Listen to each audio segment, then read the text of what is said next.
Welcome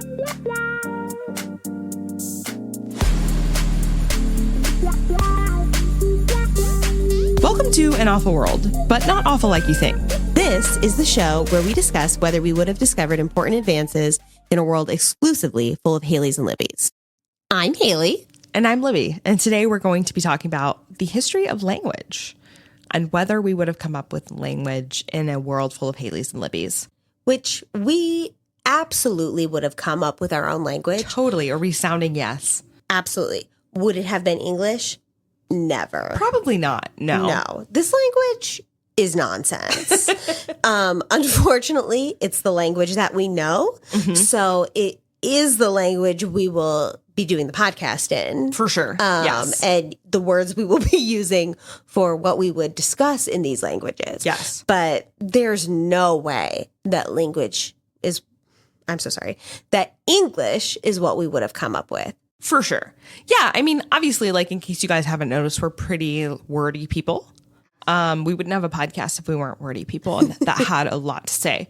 But I think that, it would not have been English, though, we would have come up with.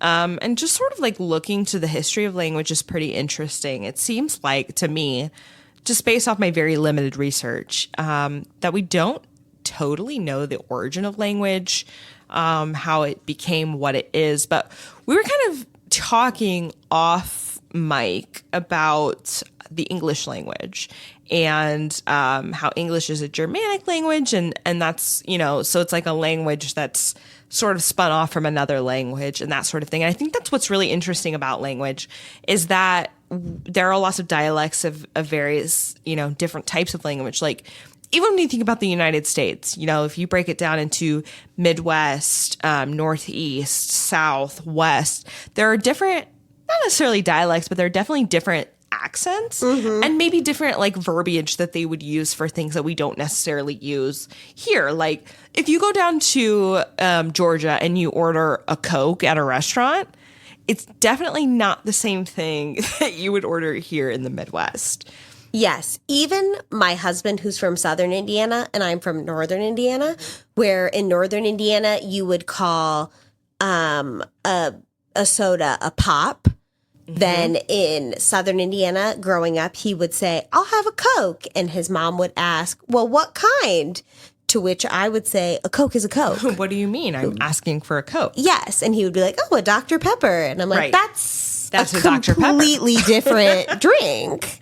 That's so true, though, right? Like, yes. That is a crazy thing that's developed in, like, the English language. And so I think it's kind of fun to, like Missy Elliott it, just, like, flip it and reverse it back into history and think about, like, how did we get to that point of, like, this is sort of, like spider webbed out from this one place into all these different variations of language and terminology and things that we use to talk about certain things and how we translate things. I think it's fascinating. Oh, absolutely. I think we definitely would have had some way of communication to start, whether it was grunts or something that turned into some sort of language among a small community that was the original evolution into what we now know is human beings. And then as we, spread across the world, we slowly developed our languages at different times, at different speeds, things like that. And then we continued to grow and move and things like that. We would learn each other's languages, something like that. I do think we would have different languages, just like we do now. Like we have English, we have Chinese, we have French, we have Spanish, things like that. I definitely think that in an awful world, we would have the same kind of situation. 100%. Yes. And so the sort of an interesting fact that I'm just reading now is that it's estimated that the number of human languages is between 5,000 and 7,000 different languages. Wow. Yeah. So when you think about language, you obviously think about like sort of the ones you just named, English, French, German, Spanish, those sorts of large languages. But then there's also like dialects that span out from those different types of languages that are just variations of the same language. Yes. But just how, geographically that happens, I think is pretty interesting. So yeah, I mean, I think it's pretty simple and straightforward to say, absolutely. In an awful world, we would have come up with languages. Yes. We're very, language forward people, but how would we have gotten there? I think is a more interesting question to ask. And I think that, if you think about animals, even now, cats, dogs, cats purr at us. That's sort of a signal that they're like being content. Dogs bark. They bark at each other, which is interesting. Like cats don't necessarily meow at each other. They'll just like meow at humans. So that's sort of an interesting thing that they have learned over time how to communicate with people. Dogs know how to communicate with each other, that sort of thing. So just sort of an interesting, like I do think that there is some sort of innateness in the vein of language that is something we just sort of know how to communicate to each other. I agree. I think that there would be a lot of that very innate feeling that, we could see it in each other's eyes. We could hear it in our tones, things like that, whether it was real words or just sound, something like that, that is just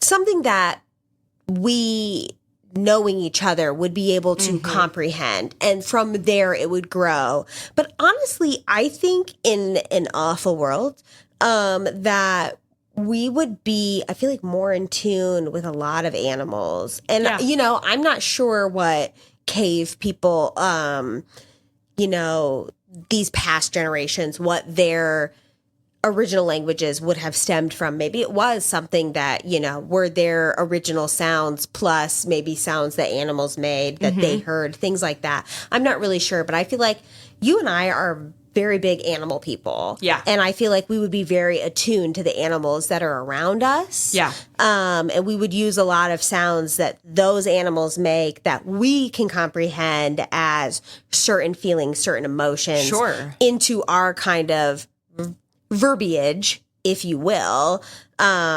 because, at the time, what kind of sounds do we have? It's not, it's not like we can just immediately start speaking English and moving on with our life. And I think you think about animals, both of us have pets. And we sort of interpret it like some of the things they do to mean different things, right? Whether that be pain, being happy, being, distressed, that sort of thing.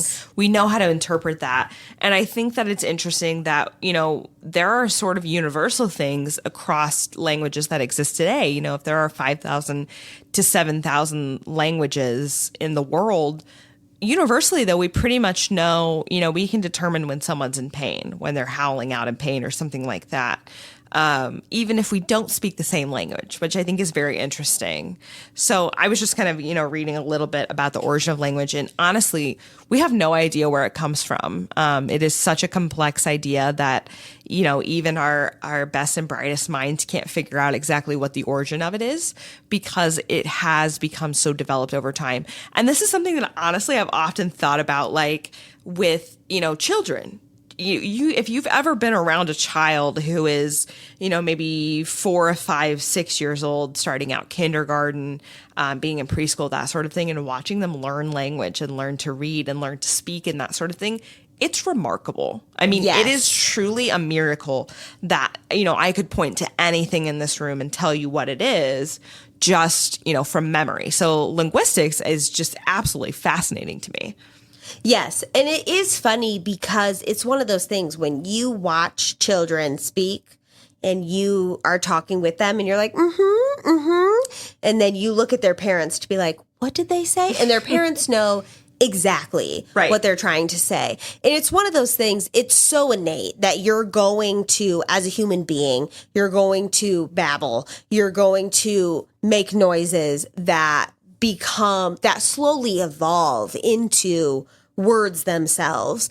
And you will slowly pick up on what your parents say and what the people around you say, which makes me think that if we would have evolved from another animal, such as apes, whatever, we would take their sounds and slowly evolve them from there. Right. And we would create our own language. And as we evolved as a species, our languages evolve as well. Right. And I think as we would have come up with a language, and then as Haylies and Libbys continued across the globe, we definitely would have split up and the languages would have continued to grow, which is, I'm sure, exactly what happened in the past, where, why we have so many different languages, as you said, thousands. Right.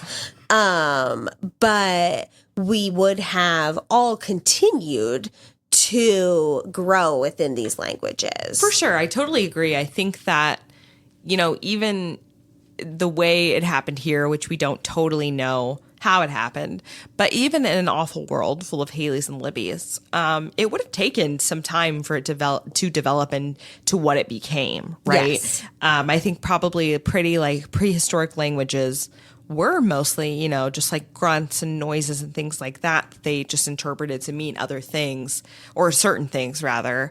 So I do think it would have taken a lot of time. I don't think that it's necessarily something that would come so easily to the human race as it is now, or to, a world full of Haylies and Libbys. But I do think it is something that we would have come up with for sure. Absolutely. I mean, if you think about your feelings today, you and I are both very strong feeling individuals. Yes. We have a lot of feelings. We have a lot of fears. And I think that is something that we every day, even today, try to struggle with to describe our feelings. Yes, articulate.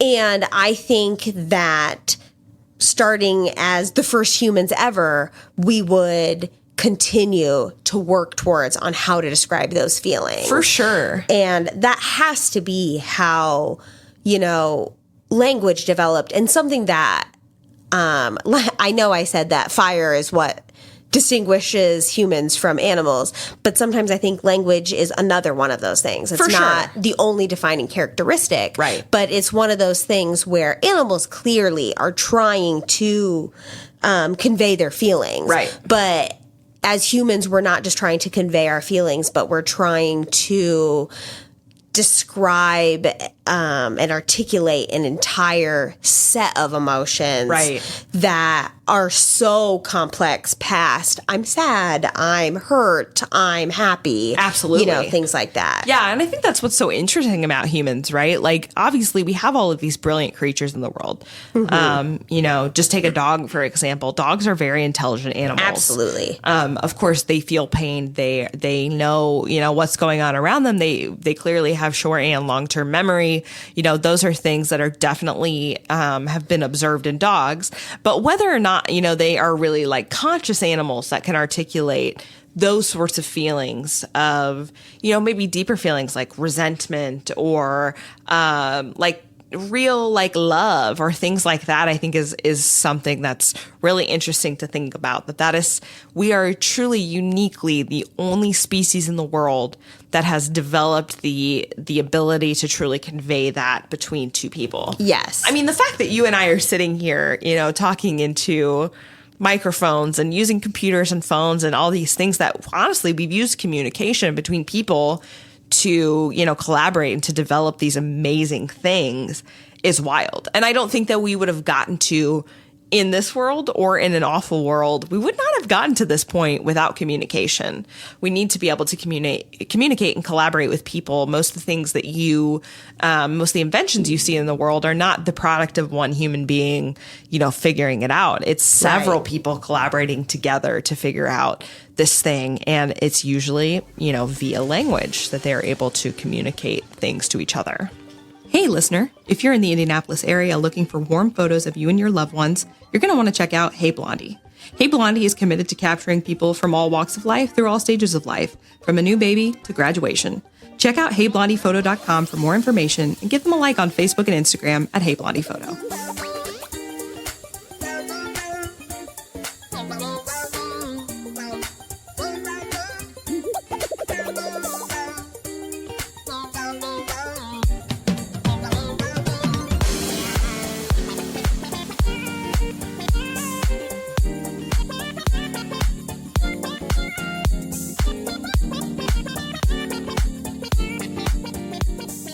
Now, as two people who are very deeply feeling individuals, considering how today's society, how the people who would have been our first humans ever, they would have been very focused on survival, which as a world of Haylies and Libbys, we would have as well.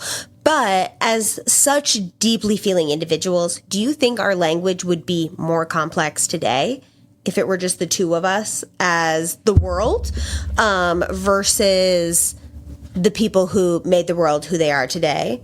I think that's a great question. And, I think that my response would be yes. I do think that language would be slightly more complex.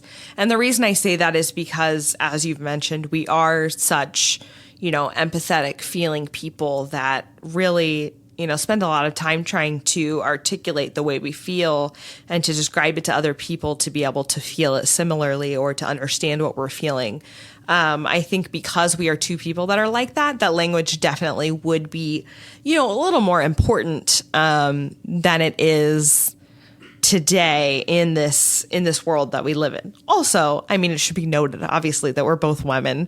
And so, of course, we have a lot more to say and a lot of different ways to say it than maybe just like you think about just like the caveman just being like, yes. Just that sort of thing. Like that is so far from how you and I are as people. And I know that it started out like that, but I do think that we are such emphatic, expressive people that we would have to have a way in language to communicate those things that we're feeling. And even now I feel like sometimes, and I'm sure you do too, like you struggle to describe just exactly how you're feeling and what it is. And so I think in a world full of Haylies and Libbys, absolutely language would be slightly more complex. I don't think it would be amazingly more complex.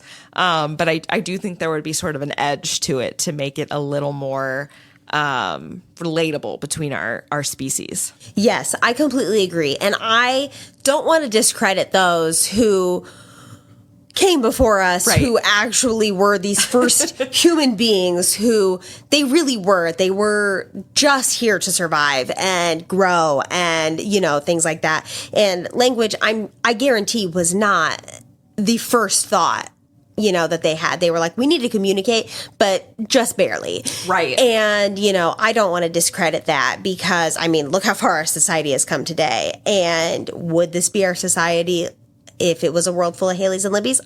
I'm not so sure. But I do think as Haylie and Libby ourselves, that we are so strong feeling that even in a world that is so set on survival mode, we would be like, I need to survive, but I also need to tell you my feelings. For sure. I don't think I could survive without telling someone my feelings, kind of a situation. Yeah. And I think that we absolutely would have more words to describe the way that we as individuals are feeling than we do today. Would that be in every language? I'm not 100% sure because, like we know, there are thousands of languages today. And I guarantee, as Haylies who get lost today, in a world that we have completely, taken over, we definitely would not all speak the same language. No. There's no way. Definitely not. And I think about, if you observe languages today as they are in our modern world, you think about two languages like, let's say, English and Chinese. Yes. There is a very distinct sort of line between those two languages. Mm-hmm. Some things are very simple to translate between English and Chinese, and some things are not. I think it's the Chinese culture. It may be the Japanese culture. I'm not quite sure. But there are some cultures that essentially have no sense of self. So there is no I, really. It's more of just like you're I don't want to say you're like a cog in a machine, but you are sort of just like you're part of this collective spirit sort of thing. So it's very hard to translate that. I feel this, I do this, I whatever. Whereas in our language, in English, it is so much, we speak in first person pronouns and, refer to people as individual beings. And I think that is so fascinating that even today in a modern world that's not full of Haylies and Libbys, unfortunately, that there is such a divide in the way that language has developed. In some places, it's a lot easier to translate for some things than it is other things. Absolutely. Yeah. So I think language is such a fascinating thing. And it leads me to question some of the ways that language has developed over time out of necessity. For instance, like with people who are hard of hearing or deaf, how they've learned to communicate through sign language. What's the development of that? Where did that come from? Braille. Yes. That's how, we've had to, obviously, people who are blind can hear, or some people who are blind can hear. And so we're able to communicate with them, through that. But how do they read things? How do they, understand things in the way that we do? It's pretty different than just me and you, sort of spouting off sounds to each other that amount to some sort of language that's meaningful. So I think it's really interesting to think about the origin of those things, where it comes from. Obviously, it's developed out of necessity because of medical conditions that have come up over time. And, it leads me to wonder if in, 100,000 years ago, there were people who were hard of hearing, and did they just not advance in the way that humans who could hear would, or is that a new phenomenon that we've encountered? Right. Something tells me that that's kind of just something that's always been. I mean, animals can be born deaf or blind or something like that. And I'm not 100%. But, I was just looking it up, and it's like 1500 was the first sign of Braille. Wow. In the 17th century was the first sign of sign language and things like that. I mean, that's pretty progressive. Yes. I do kind of wonder, you and I are both big, like, hand talkers, things like that. We really want to get our point across. Right. I feel like we'd be like, can you hear me? Do you need me to, put on a little show? We find different ways to communicate with those people. Yes. And I think, I think the issue is more, when was the first very constant language, right, kind of thing, kind of like the written language, things like that. I mean, we went from hieroglyphs to letters to things like that. And then, each symbol for each language, things like that. I think it would be the same way with Braille and the same thing with sign language. It doesn't mean that they weren't communicating with these peoples, but it's just how consistently they are using these symbols, kind of a thing. And I do think that that's something that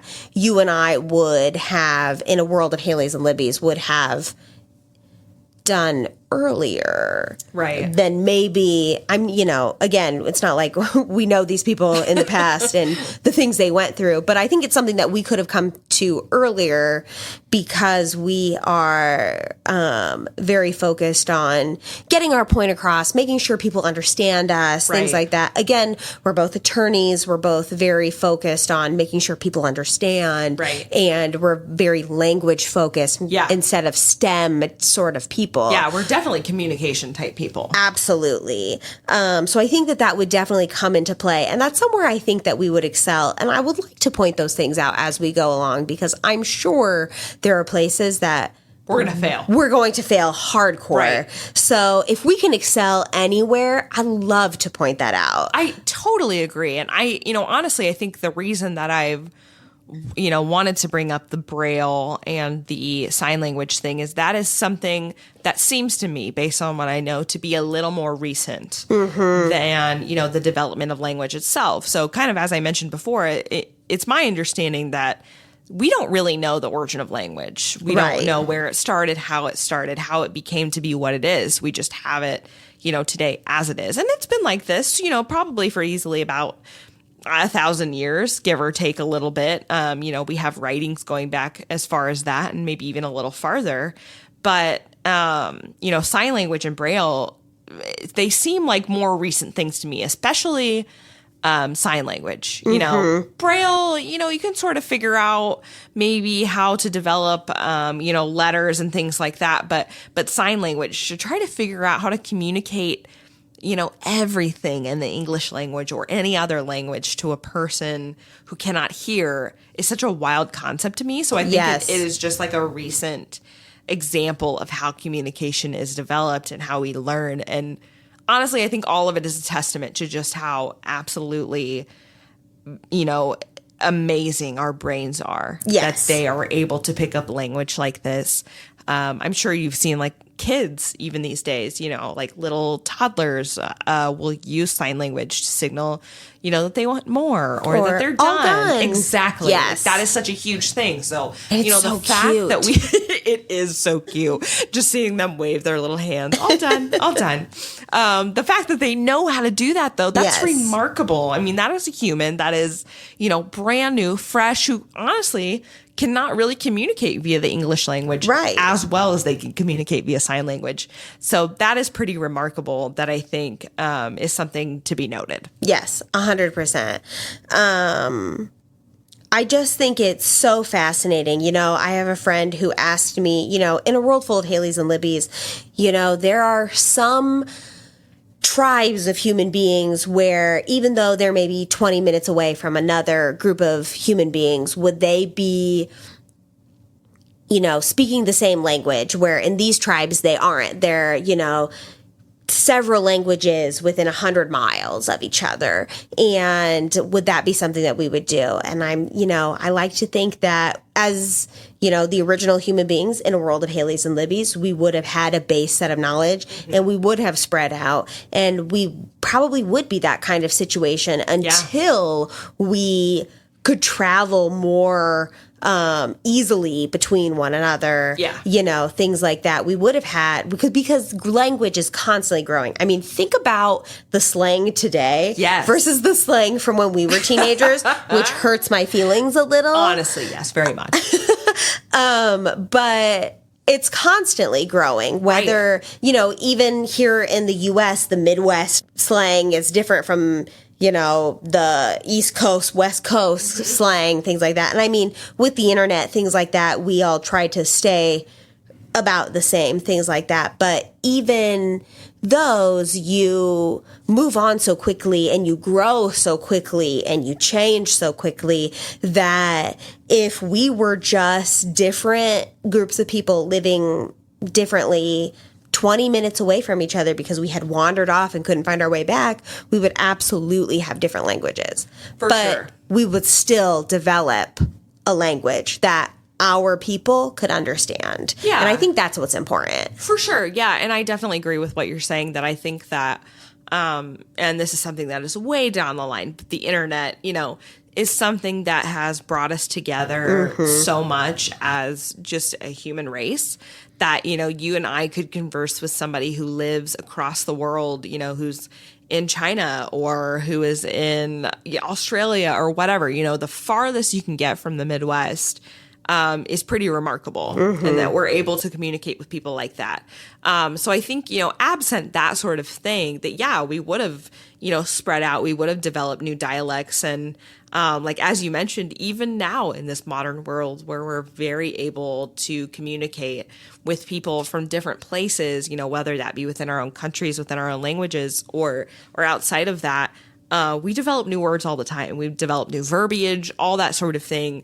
I think about how every year, I think it's Merriam-Webster, has a word of the year, whatever it is. And, like 1 year, it's like YOLO. Yeah. And that's become a thing, and even though that's an acronym for you only live once, it's become a word that's been added into Merriam-Webster's dictionary that has been used and hopefully is less used today. I don't...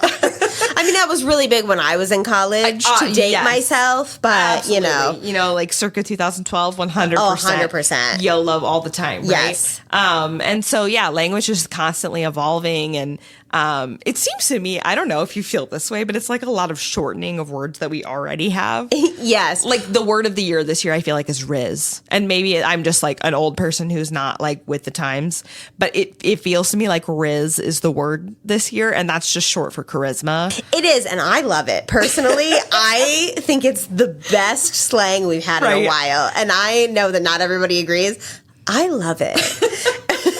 I have not heard Haylie use Riz just like in the world, so I'll be looking out for that. But I do love it. I just don't think I'm cool enough to use it, but I do love it. But I think it's kind of, we, you know, started with short words as a human race. We got longer. Yes, we got longer and longer. And now we're like, let's shorten it back up. You know, maybe in 100 years we'll elongate again. And we'll just be like, you know what's so cool? Charisma. You know what's so cool? Supercalifragilisticexpialidocious. Exactly. Okay? You know, just kicking all the way back to Mary Poppins. Exactly. But yeah, I think that is such a wild thing to think about, that language is ever evolving. And I also just think, you know, this is totally not to explore today, but just like the way we tie language with age. And, you know, if you think about the way that you and I speak versus how our grandparents would have spoken, it's a totally different, you know, we're speaking the same language, but we are not speaking in the same way that they would have spoken. You know, personally, I use the word fuck a lot more than I think either, you know, of my sets of grandparents would have used. So it's just, you know, it's interesting the way that's evolved. And I think that's something we should get into sometime, you know, curse words. And I'm just going to go ahead and go on record as saying that we absolutely would have figured out curse words. We would have had that. We would be shouting them frequently, as I do today.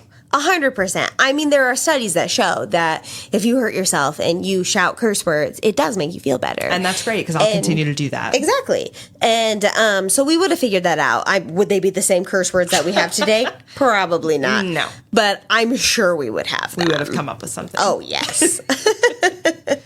Well, great. Well, you know, I think, you know, language, there's a lot to unpack there.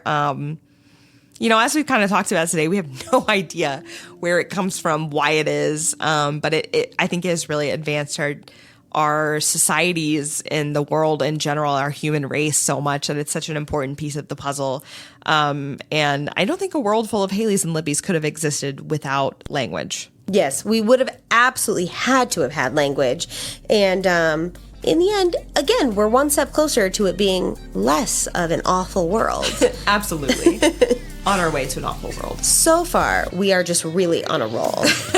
I'm worried for when we stop. The Haylies and Libbys are crushing it. Exactly. We don't want to spoil it for you, but they are. Exactly.